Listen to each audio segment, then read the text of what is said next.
শুধুমাত্র একটা ভুলের জন্য আমার বাচ্চাকে মেরে ফেললি অহনা? তাকবীর ভাইয়ের কথায় চমকে ওঠে অহনা। উনি কি করে জানলো প্রেগনেন্সির কথা? ও তো কাউকে বলেনি। তাহলে কিভাবে জেনে গেলেন উনি? বড় বড় পাপড়িযুক্ত চোখে জলে টইটুম্বুর, চেহারায় গাঢ় বেদনার ছাপ। মায়া হলো অহনার, কিন্তু সে নিরুপায়। নিজেকে প্রশ্রয় না দিয়ে কাট কাট গলায় বলল, বাচ্চাটা রাখার কোনো প্রয়োজন মনে করিনি আমি। প্রিয়তমার এমন কথায় অবাক হলো তাকবীর। কথা বলতে ভুলে গেল। বোবা প্রাণীর মতো কিয়ৎক্ষণ চেয়েই রইল সামনে দাঁড়ানো নিষ্ঠুর পাষাণ হৃদয়হীনা মেয়েটির পানে। ওর কি একটুও কষ্ট হচ্ছে না? নিজ সন্তানকে মেরে ফেলে এক ফোঁটাও কষ্ট হচ্ছে না? এটাই কি সেই অহনা যাকে এতটা তীব্রভাবে চেয়েছিল মন? অহনা পুনরায় বলে উঠল, আজ থেকে আপনার সাথে আমার কোনো রকম সম্পর্ক নেই। ভাইয়া সামনের মাসে বিয়ে ঠিক করেছেন আমার। শুধুমাত্র একটা ভুলের জন্য আমার বাচ্চাকে মেরে ফেললি অহনা? তুই কি তোর বাবার ভয়ে এমনটা করলি? না, কেউই জানতো না এই ব্যাপারে। তাহলে কেন করলি এটা? আমার থেকে আমার খুশি আমার বাচ্চাকে কেন কেড়ে নিলি? কি ক্ষতি করেছি তোর আমি? আমার আর এই সম্পর্কে থাকতে ইচ্ছে করছে না। আমি আর ভালোবাসি না আপনাকে। আমি আপনাকে দ্রুতই ডিভোর্স দিব। যতটা গোপনে বিয়েটা হয়েছে ততটা গোপনে ডিভোর্সও হবে। প্রেয়সীর বলা প্রত্যেকটা কথা তীরের মতো বুকে এসে বিঁধে গেল। নিজেকে সংযত রাখার আপ্রাণ চেষ্টা করে বলল, আমাকে ছেড়ে আমার বাচ্চা শেষ করে অন্য কারোর বই হতে পারবি? তোর বুক কাঁপবে না অহনা? হাত মুষ্টিবদ্ধ করে দাঁতের দাঁত চেপে নিজেকে সামনে নিল অহনা। অনুভূতিহীন স্বরে বলল, আমাদের পথ চলা এতটুকুই। পারলে আমাকে ক্ষমা করে দেবেন। আগ্নেয়গিরির লাভার মতো ছিটকে উঠল রাগটা। নিজের পুরুষালী হাতে শক্ত করে পেঁচিয়ে নিল নিষ্ঠুর প্রিয়তমার নরম শরীরটা। কেঁপে উঠল অহনা। আজও এই পুরুষের ছোঁয়ায় মেতে ওঠে মন, কিন্তু নিজের আবেগকে প্রশ্রয় দেওয়া চলবে না। অহনা নিজেকে ছাড়িয়ে নেবার বৃথা চেষ্টা করলো, কিন্তু লাভ হলো না। গভীর চোখে কিছুক্ষণ প্রিয়তমাকে দেখে হঠাৎই ঠোঁটের ভাঁজে ঠোঁট মিলিয়ে দিল তাকবীর। তবে পূর্বের মতো এই স্পর্শ প্রণয়ের ছিল না। অনেকটা রাগ, ঘৃণা আর প্রতিশোধের তপ্ত স্পর্শ ছিল। রাগের বহিঃপ্রকাশ ঘটিয়ে ছেড়ে দিল অহনাকে। হিংস্র স্বরে বলল, তোকে কখনো ক্ষমা করব না।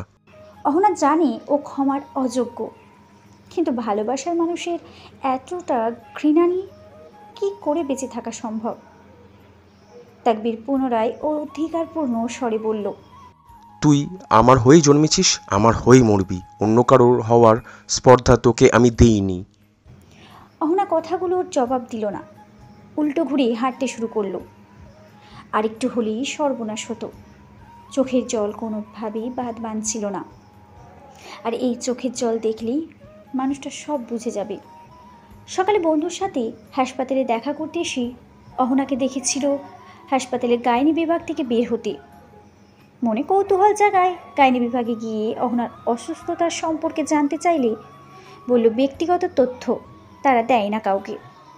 তাকবীর নিজেকে অহনার স্বামী পরিচয় দিলেও লাভ হয় না।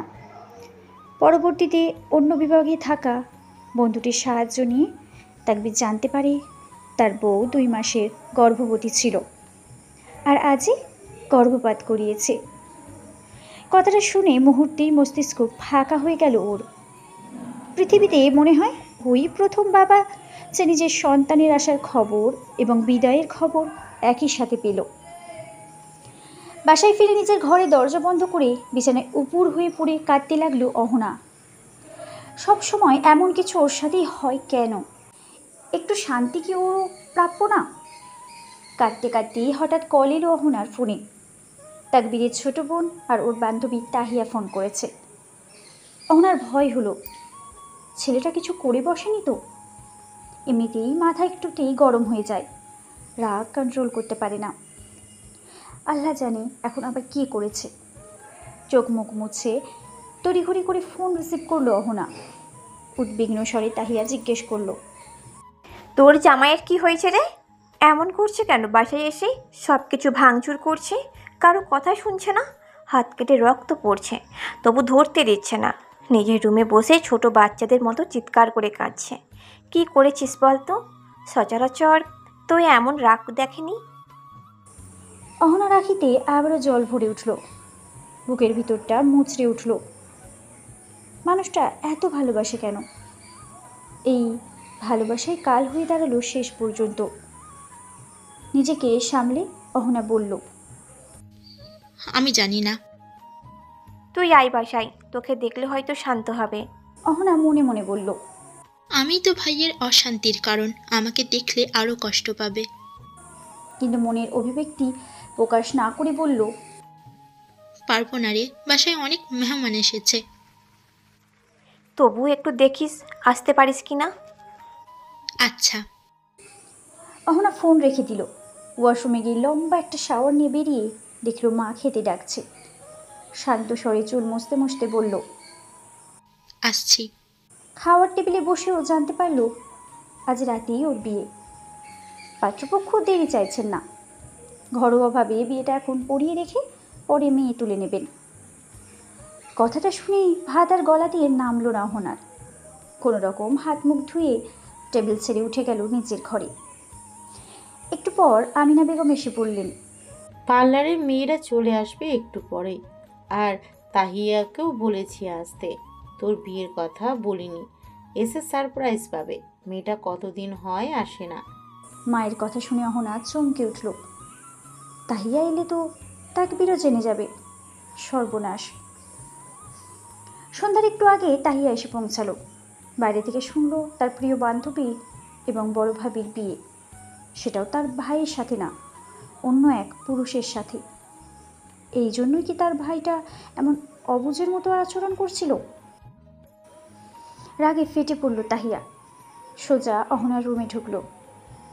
এখন রুমে অহনা ছাড়া কেউই নেই। অহনা কিছু বলার জন্য তাহিয়ার দিকে এগিয়ে আসতেই তাহিয়া সজোরে একটা চড় মারল ওর গালে। রাগে ফুঁসতে ফুঁসতে বলল, আমারই তো দোষ, তোর মতো একটা মেয়েকে নিজের ভাইয়ের সাথে পরিচয় করানো। আমি আমার ভাইয়ের লাইফ নষ্ট করেছি, তোকে কখনো ক্ষমা করব না অহনা। তুই আমার ভাইকে যা কষ্ট দিচ্ছিস, আল্লাহ তোকে যেন দ্বিগুণ ফিরিয়ে দেন। কথাগুলো বলেই আর দাঁড়ালো না তাহিয়া, বাড়ি ছেড়ে বেরিয়ে গেল। আমিনা বেগম এত মানুষের ভিড়ে তাহিয়ার চলে যাওয়াটা দেখতে পেলেন না। অহনা কাঁদতে চেয়েও পারল না, শক্ত হয়ে বসে রইল যেন পাথুরে মূর্তি। পাত্রপক্ষ চলে এসেছে। অহনার ভাই নিলয় মাকে বলল বোনকে নিয়ে আসার জন্য। আমিনা বেগমের সাথে কিছু মেয়েকে নিয়ে অহনার ঘরে আসলেন মেয়েকে নিয়ে যাওয়ার জন্য। বিয়ে পড়ানো শুরু হবে এমন সময় তাকবীর এসে উপস্থিত হলো সেখানে। হাতে ব্যান্ডেজ, ক্লান্ত চেহারা, চোখজোড়া রক্তিম বর্ণ ধারণ করেছে, কপালের রগ টপ করছে। উপস্থিত সবার সামনে অহনার উদ্দেশ্যে হঠাৎই বলে উঠল, জান, তুই না আমার বউ, এত সুন্দর একটা স্বামী রেখে তুই আরেকটা বিয়ে কেন করিস? আমি কি তোকে সুখ কম দিয়েছি? তাকবীরের এমন বিস্ফোরক বাক্যের পর উপস্থিত সকলের মধ্যে শুরু হয়ে গেল কানাঘোষা। অহনা এখনও নিশ্চুপ বসে আছে। আমিনা বেগম এবং বড় ভাই নিলয়ের মুখে একরাশ বিস্ময়। তারা বুঝতে পারছে না এসব হচ্ছে কি। নিলয় এগিয়ে এসে তাকবীরের মুখোমুখি দাঁড়িয়ে বলল, এসব কি বলছো তুমি তাকবীর? আহানার আজ বিয়ে, তুমি ওর বিয়েটা ভেঙে দিতে চাইছো কেন? কারণ ওর বিয়ে হয়ে গেছে ভাইয়া। আইন অনুসারে আমি ওর স্বামী। আমার সাথে সম্পর্ক থাকা অবস্থায় অন্য কোনো সম্পর্কে জড়াতে পারবে না। কি আবল তাবল বলছো? আবল তাবল বলছি না, সত্যিই বলছি আমি। বিশ্বাস না হলে নিজের বোনকে প্রশ্ন করুন, ওকে বলুন আমার কথা মিথ্যা হলে আমাকে যেন সবার সামনে অস্বীকার করে। ও যদি আজ আমাকে অস্বীকার করতে পারে তাহলে আমি সবার সামনে ক্ষমা চাইব। উপস্থিত কারো কাছেই ছেলেটির কথা মিথ্যে মনে হচ্ছে না। মিথ্যে বললেই আর যাই হোক, এত মানুষের সামনে এই কথাগুলো বলতে পারতো না। নিলয় ছোট বোনের দিকে চেয়ে কড়া স্বরে বলল, ও যা বলছে সত্যি? তোরা বিয়ে করেছিস? অহনা নত মুখে বসে রইল, মুখ দিয়ে একটা শব্দও বের হলো না। অথচ পুরো ঘর ভর্তি মানুষ ওর দিকেই চেয়ে আছে, শুধুমাত্র ওর স্বীকারোক্তি জানার জন্য। নিলয় এবার থমকে বলল। কি হলো, কথা কানে যাচ্ছে না? সত্যিটা বল। অহনা এবার মুখ খুলল, ভীতু গলায় বলল। ভাইয়া, আসলে আসলে আসলে কি? ও যা বলছে মিথ্যা? অহনা একবার তাকবীরের দিকে তাকালো। ও আগে থেকেই অহনার দিকে চেয়ে আছে, দৃষ্টিতে ঘৃণা, ক্রোধ সব ফুটে উঠেছে। একটা দম নিয়ে অহনা বলল। হ্যাঁ, আমার সাথে ওনার বিয়ে হয়েছে, কিন্তু সেটা আমার ভুল সিদ্ধান্ত ছিল। আমি ওনার সাথে এখন সম্পর্ক রাখতে চাই না, আমি ডিভোর্স দিতে চাই। উকিলের সাথে কথা বলেছি আমি, ডিভোর্স লেটার শীঘ্রই পেয়ে যাবেন। কথা শেষ করার সাথে সাথেই ভারী হাতে চড় পড়ল ওর গালে। সামনে অগ্নি চোখে চেয়ে আছে নিলয়, ধিৎকার করে বলল। ছি, এমন কাজ কি করে করতে পারলি তুই? বিয়ে করছিস আবার ডিভোর্সও দিচ্ছিস, কেন? অহনা কিছু বলল না। মেয়ের কর্মকাণ্ডে আমিনা বেগম আঁচলে মুখ গুজে কাঁদতে লাগলেন। তিনি কান্না স্বরে বললেন। নিলয়, ওকে বলে বাড়ি ছেড়ে বেরিয়ে যেতে। ওর মতো কলঙ্কিনী মেয়ের মুখ আমি দেখতে চাই না। এত সব কাহিনীর মাঝে পাত্রপক্ষ, আত্মীয় স্বজন সবাই একে একে চলে যেতে লাগলো। নিলয় গর্জন করে বলে উঠল। কি হলো? মা কি বললো শুনতে পাচ্ছিস নি? বাড়ি ছেড়ে বেরিয়ে যা, আর এই বাড়ির ছায়াও মারাবি না। অহনা তাই করল। সাজ পোশাকেই বেরিয়ে পড়ল বাড়ি ছেড়ে। পিছন পিছন তাকবীরও আসলো। পেছন থেকে অহনার হাত ধরে ফেলল, অধিকারপূর্ণ স্বরে বলল। আমার সাথে আয়। হাত ছাড়ুন আমার। ছাড়বো না, তুই পারলে ছাড়িয়ে নে। অহনা অনেকক্ষণ টানাটানি করেও কিছু করতে পারল না, হাল ছেড়ে দিয়ে বলল। প্লিজ ছেড়ে দিন আমাকে, আমি আপনার সাথে থাকবো না। তোকে আমার সাথেই থাকতে হবে, এত সহজে তোকে ছাড়বো না আমি। আর ডিভোর্সের কথা তো ভুলেই যা তুই। জোর করে আটকে রাখবেন? হ্যাঁ, নিজের ইচ্ছা না চাইলে জোর করেই রাখবো। আমিও দেখব আপনি কিভাবে আমাকে জোর করে আটকে রাখেন। হ্যাঁ হ্যাঁ, দেখিস, দেখার জন্য হলেও আমার সাথে আয়। কোথায় নিয়ে যাবেন আমাকে? তোর শ্বশুর বাড়ি। যাব না আমি। যেতে হবে। কে শোনে কার কথা? তাকবীর ওর হাত চেপে ধরিয়ে একটা সিএনজি দাঁড় করালো, তারপর জোর করে সিএনজিতে উঠিয়ে নিয়ে গেল। তবে আজ বাড়ি যাবে না। শরীর আর সায় দিচ্ছে না, জ্বর আসছে মনে হয়। এই মুহূর্তে আরও একটা ঝামেলা পোহাতে পারবে না, তাই বন্ধুর ফ্ল্যাটে গিয়ে উঠল। এই ফ্ল্যাটটা খালিই থাকে সব সময়, শুধু যার যখন লাগে সে তখন আসে। ফ্ল্যাটে ঢুকেই মদের বিস্ফ্রে একটা গন্ধ পেয়ে নাক কুচকে ফেলল অহনা। তাকবীর নিজেও পেয়েছে গন্ধটা। মনে মনে বন্ধুরে দু চারটে গালি দিয়ে ফেলল। আরে শালাগুলো খেয়ে দে আর পরিষ্কার করেনি। আমি এখানে থাকবো না। একটু বস, আমি পরিষ্কার করে দিচ্ছি। আপনিও আসেন এখানে? হ্যাঁ। ছি, আমি তো খাই না। তোকে যেদিন প্রথম চুমু খেয়েছিলাম সেদিন থেকে একেবারের জন্যই সিগারেট ধরিনি। ইস, মিথ্যে কথা। সত্যি কথা, তুই জানিস তো তোকে আমি মিথ্যা বলি না। অহনা কিছু বলতে যাবে উত্তরে, কিন্তু তার আগেই তাকবীর মাথা চক্কর দিয়ে পড়ে যেতে নিল। প্রচণ্ড খারাপ লাগছে ওর। অহনা তৎক্ষণাৎ ওর কাছে এসে ধরে ফেলল, চিন্তিত গলায় বলল। শরীরে তো অনেক জ্বর, বলেননি কেন? কিন্তু হয়নি, বিশ্বাস করিস না। বস, কাজ শেষ করি। আপনি বসুন, বাকিটা আমি করছি। তুই বস না, আমি করে ফেলবো। একটা কথা কয়বার বলা লাগে আপনাকে? আপনি কি আমার কথা শুনবেন না কখনো?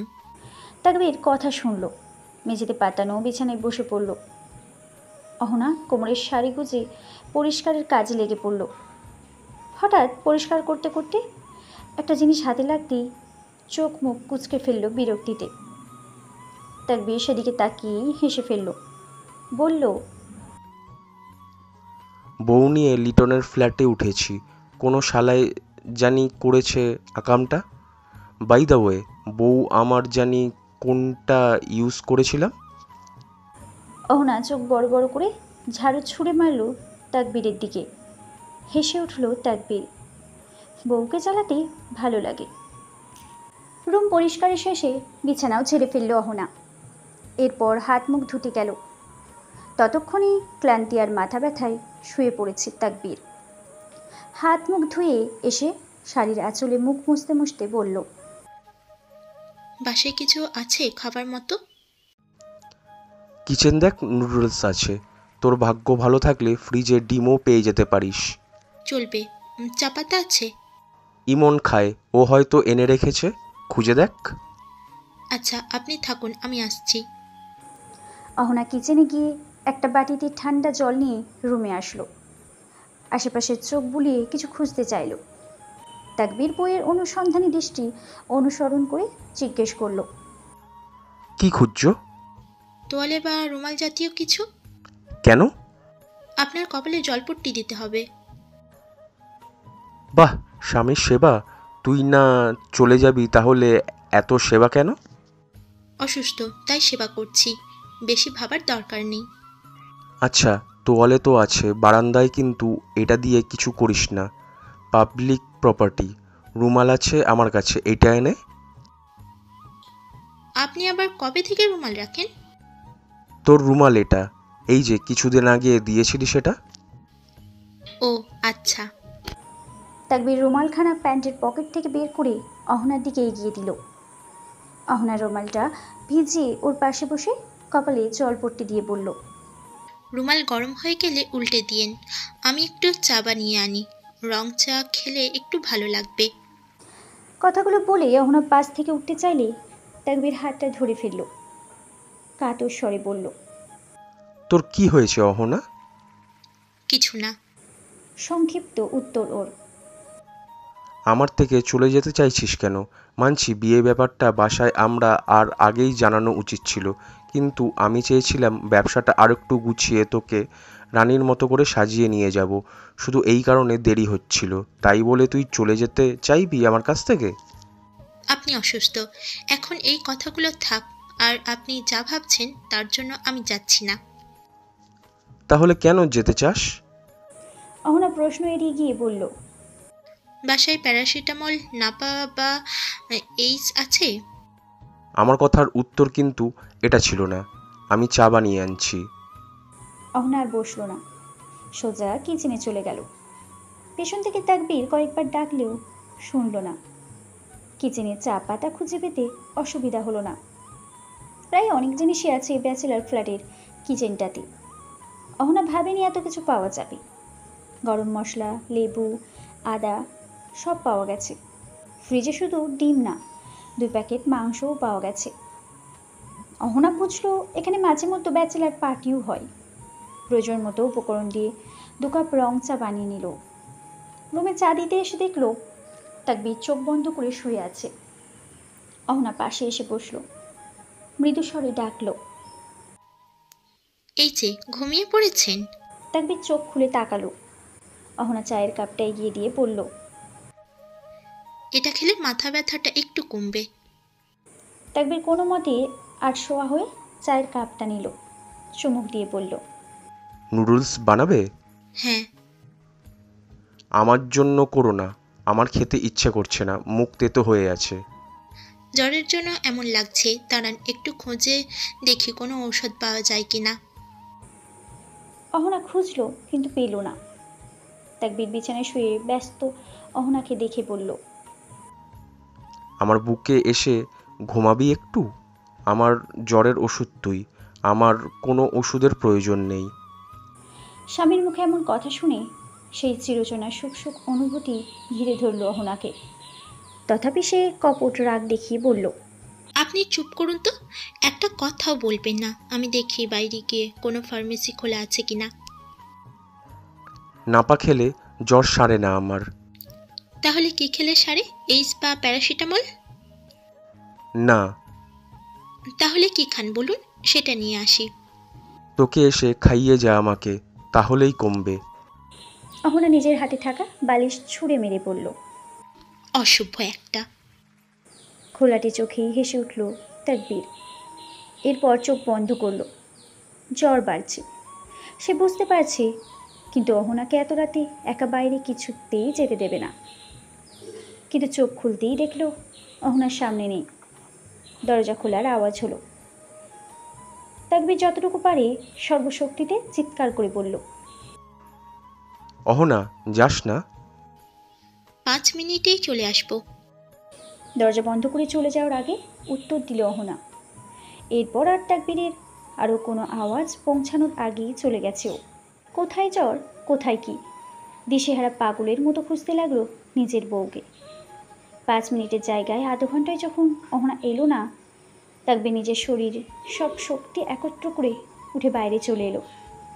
একই সাথে বারবার ফোন করলো অহনাকে, কিন্তু ফোন বন্ধ। কোথায় গেল মেয়েটা? এত রাতে কাকে ফোন করবে? আশেপাশের কয়েকটা গলি খুঁজেও যখন পেল না অহনাকে, তখন প্রচণ্ড অসহায় বোধ হলো ওর। ছোট বোন তাহিয়াকে ফোন করলো। তাহিয়া রিসিভ করতেই বলল, অহনাকে পাচ্ছি না রে। আমার জন্য ওষুধ আনতে বেরিয়েছিল। তুই কিছু জানিস? তোকে কিছু বলেছে? তোমার বউ আমাকে কি আর বলবে? খুঁজো না, বাদ দাও। ও তোমাকে ফাঁকি দিয়েছে। ও এমনিতেও তোমার সাথে থাকবে না। ওষুধ আনা তো একটা উজালা ছিল বের হওয়ার। বাসায় ফিরে যাও। ও এমন করবে না। তাকবীরের কণ্ঠে আত্মবিশ্বাস। যে মেয়ে নিজের স্বামীকে রেখে বিয়ের পিঁড়িতে বসতে পারে, তার কাছে এটা কিছুই না। পাগলামি করো না, বাসায় যাও ভাইয়া। তাকবীর অসহ্য ঠেকলো বোনের কথা। সে মুখের উপর ফোন কেটে দিল।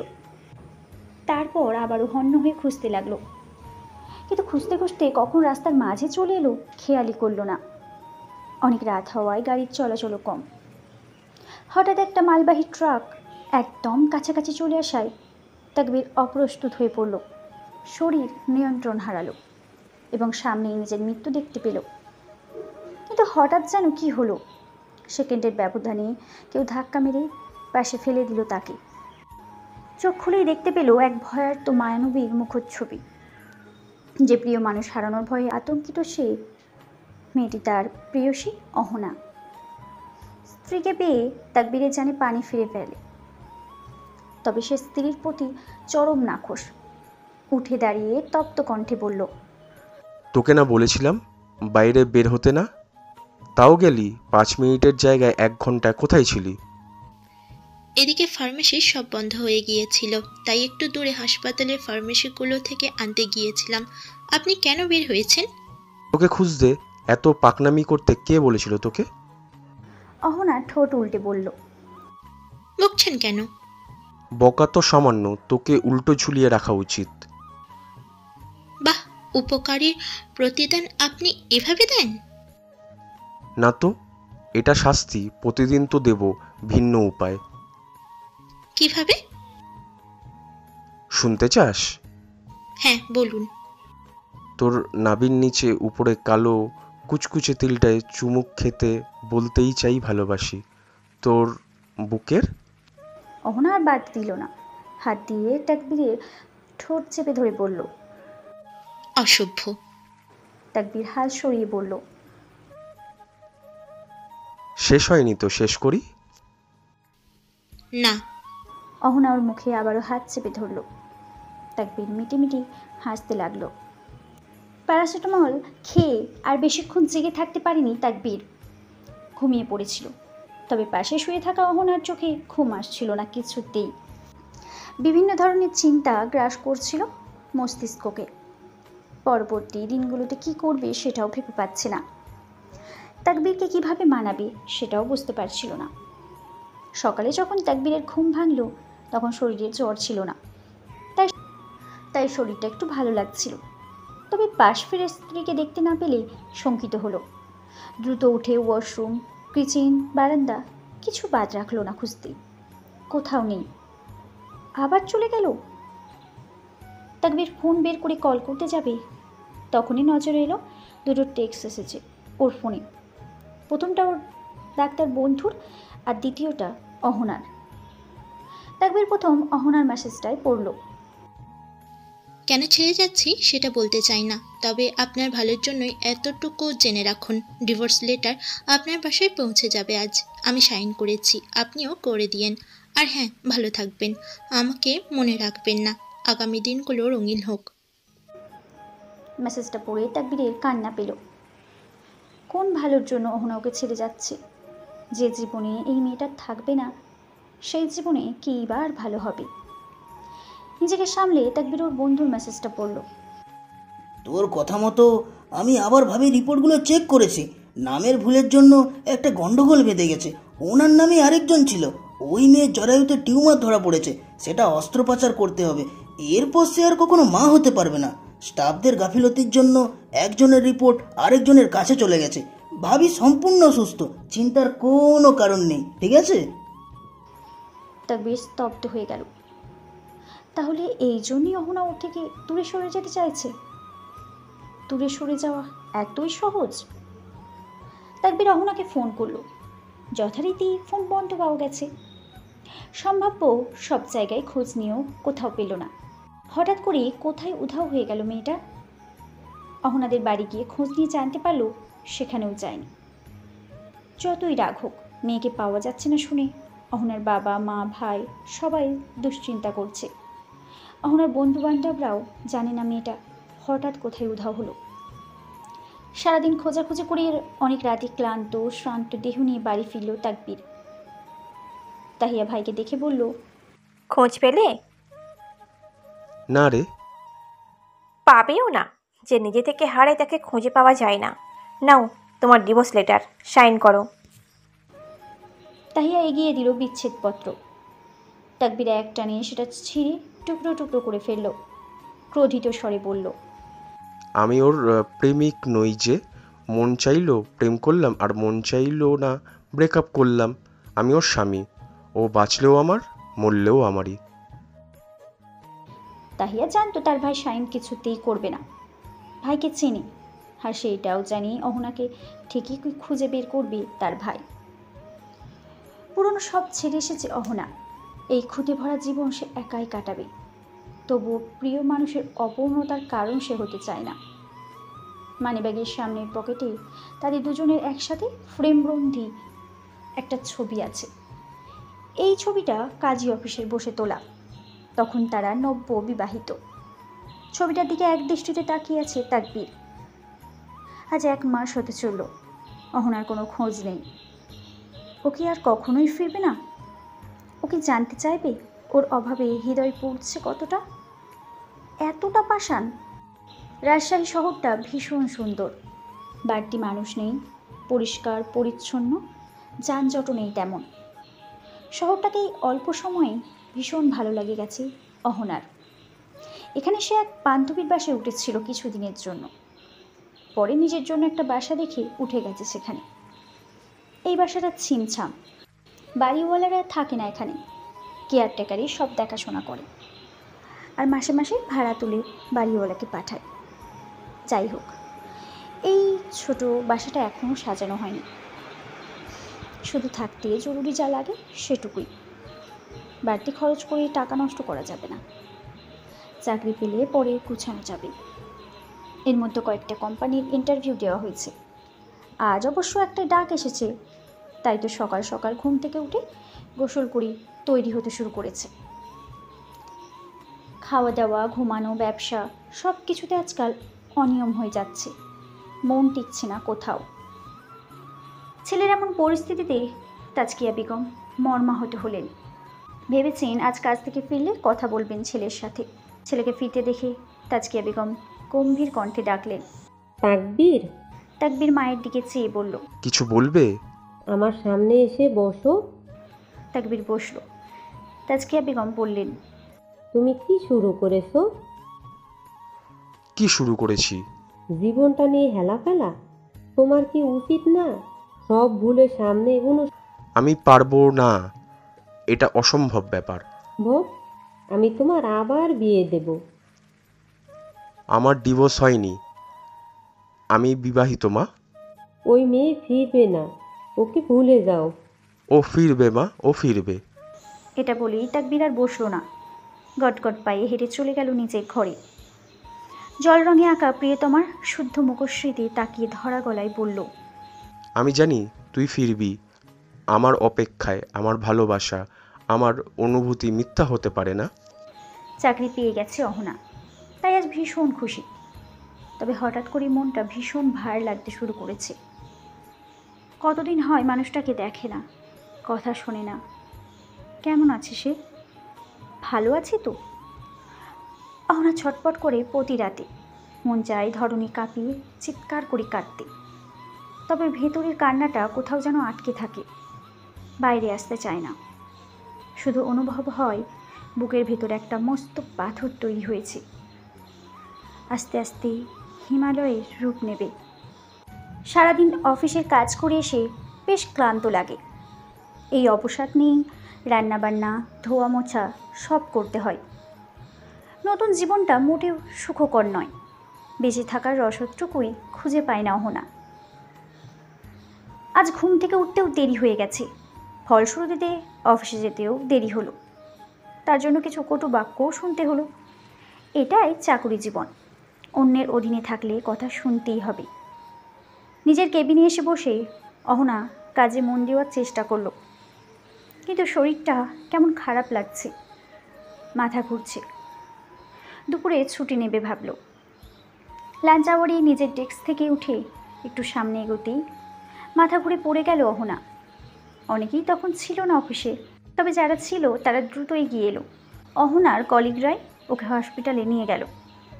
ডাক্তার চেক আপ করে জানালেন অনিয়মিত খাদ্যাভ্যাস, কম ঘুমানোর কারণে প্রেসার ওঠানামা করছে, এখন থেকে নিয়ম মাফিক চলতে হবে। অহনার কলিগরা চলে গেল, কারণ তারা কেউই ছুটি নেয়নি। অবশ্য ফর্মালিটিস শেষ করে একটু পর অহনা নিজেও চলে যাবে। হাসপাতালে সিঁড়ি দিয়ে নামতে নামতে অহনা ভাবল, আজ তো আর অফিস হবে না, একটু বাজারে যাওয়া উচিত, নয়তো রাতে ডিম ভাজা দিয়ে চালাতে হবে। এসব ভাবতে ভাবতেই নিচে নামছিল। হঠাৎই ওপর থেকে কেউ ওকে ডেকে উঠল। অহনা আপু! অহনা চমকে উপরের দিকে তাকালো, দেখল ডাক্তারদের অ্যাপ্রন পরিহিত একজন পুরুষ দ্রুত গতিতে নেমে আসছে। অহনা মনে করতে পারল না লোকটাকে সে চেনে কিনা। আমি জিহাদ, তাকবীরের বন্ধু। কথাটা শুনে অহনা আরেক দফা চমকালো। জিহাদ আবারও বলল, আপনি কি অসুস্থ? হাসপাতালে যে? না না, ওই অনিয়মের কারণে প্রেশার আপ ডাউন করছিল একটু, এখন ঠিক আছি। আচ্ছা, 5 মিনিট সময় হবে? কিছু কথা বলবো। জি ভাইয়া বলুন। আসলে এখানে দাঁড়িয়ে এসব কথা বলতে ভালো লাগছে না, তবে সময় স্বল্পতার কারণে এখানেই বলতে হচ্ছে। এই কথাগুলো আপনার জানা উচিত আপু। অহনা কৌতূহল বোধ করল, কি এমন কথা যেটা জানা উচিত? জিহাদ একটু থেমে আবার বলল, আপনারা তাকবীরের ঘটনা সবটাই আমি জানি, তবে আপনি একটা ব্যাপার জানেন না। এখানে একটা মিসআন্ডারস্ট্যান্ডিং হয়েছিল। একই নামের কারণে আর স্টাফদের অসতর্কতার জন্য আপনার রিপোর্ট অন্য একজনের কাছে আর অন্য মেয়েটির রিপোর্ট আপনার কাছে এসেছে। আপনার মূল রিপোর্ট অনুযায়ী আপনি সম্পূর্ণ সুস্থ, আপনার জরায়ুতে কোনো সমস্যা নেই, আপনি মা হতে পারবেন। তাকবীরকে সবটা জানিয়েছি আমি। জিহাদের কথাগুলো শুনে অহনা এতটাই বাকরুদ্ধ হয় যে আর কথাই বলতে পারে না। তাহলে শুধুমাত্র একটা ভুল বোঝাবুঝির কারণেই একটা নিরপরাধ মানুষকে এতটা কষ্ট দিয়েছে সে? এই ইহজনমে কি মানুষটা তাকে ক্ষমা করবে? এতদিন নিজেকে ওই একটা কারণেই আটকে রাখতে পারলেও হাজার পারল না। এই মিথ্যে ভালো থাকার জীবন ছেড়ে বেরিয়ে পড়ল সত্যিকারের ভালো থাকার জীবনের উদ্দেশ্যে। প্রতিদিনকার মতো সকালের নাস্তা না খেয়ে বেরিয়ে পড়ল তাকবীর। অবশ্য খাওয়া দাওয়ার সময় জ্ঞান কবেই ভুলেছে সে, শুধু কোনো রকম একটু বেঁচে থাকতে পারলেই হলো। গ্রাউন্ড ফ্লোরে এসে লিফট খোলার পর সামনে তাকাতেই যা দেখল তাতে হৃৎপিণ্ড নামক বস্তুটার গতি আরও বৃদ্ধি পেল। অনেক আকাঙ্ক্ষিত সেই মানুষটা ক্লান্ত বিধ্বস্ত শরীর নিয়ে দাঁড়িয়ে আছে সামনে। এটা কি সত্যি, নাকি সকাল সকাল স্বপ্ন দেখছে, নাকি এখনও ঘুম থেকেই ওঠেনি সে?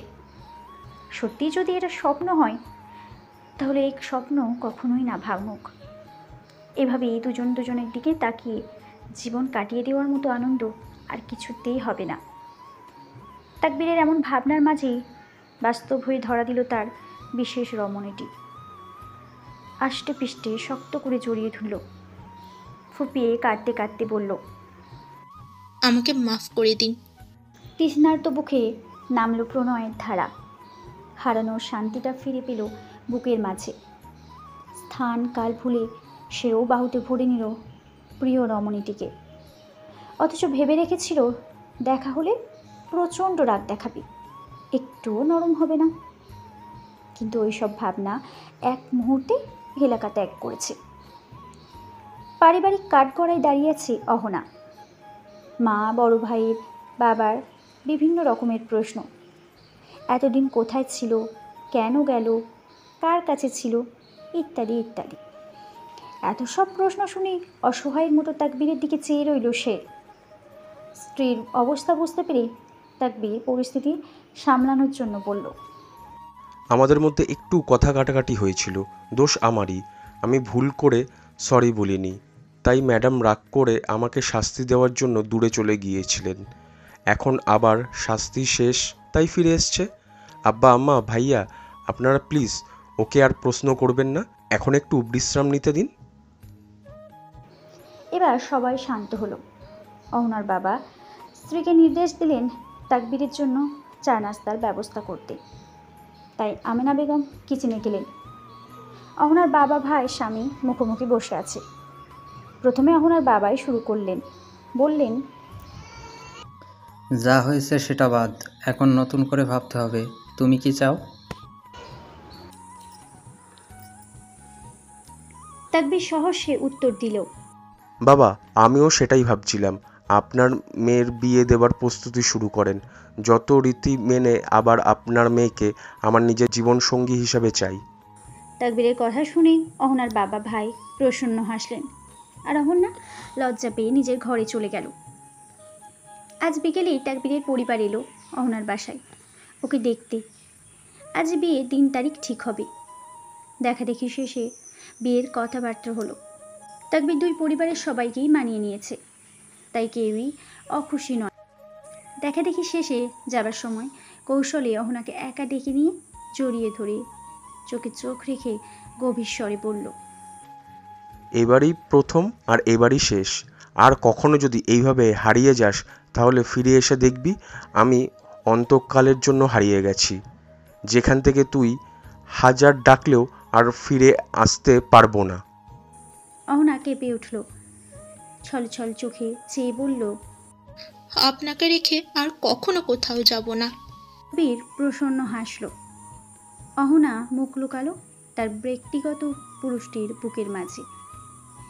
এভাবেই শুরু হলো তাদের নতুন একটি জীবন, যে জীবন হবে হাসি, আনন্দ, দুঃখ, বেদনার, তবে বিচ্ছেদের নয়।